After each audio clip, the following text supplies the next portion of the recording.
Magandang hapon! Kumusta po? Narito po ulit ang update natin para sa lagay ng ating panahon.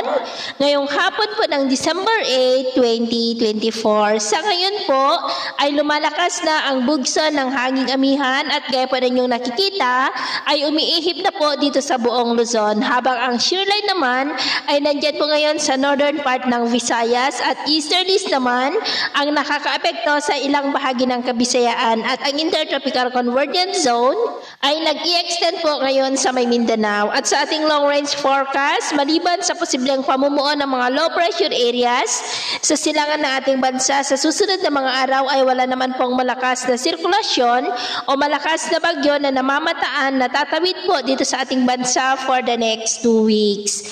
At sa lagay ng ating panahon ngayong hapon dahil sa amihan, shoreline, ITCZ at mga localized thunderstorm ay cloudy skies with isolated rains sa ilang bahagi ng Cagayan Valley, Cordillera, ilang bahagi ng Ilocos Region, ilang bahagi ng Central Luzon, Calabarzon, ilang bahagi ng Camarines Provinces, Catanduanes, Sorsogon, Oriental Mindoro, Palawan, Panay Island, Negros, Cebu, Bohol, Leyte, Samar Provinces, Sulu Archipelago, Zamboanga Peninsula, Northern Mindanao, Caraga at Sorsogon.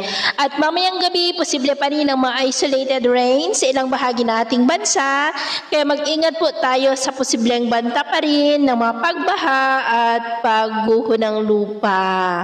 At sa atin naman pong mga baybayin dahil sa amihan, ay huwag na munang papalaot sa mga baybayin ng Batanes, Babuyan Islands, Cagayan, Ilocos Region, Seaboard at Seaboard ng Pangasinan dahil ang mga alon po dyan ay posible na aabot hanggang sa 6 to 14 feet. Kaya hanggat maaari ay iwasan na muna natin ang papalaot dyan po sa mga may kulay pula para mas makaiwas sa mga sakunang pangkaragatan.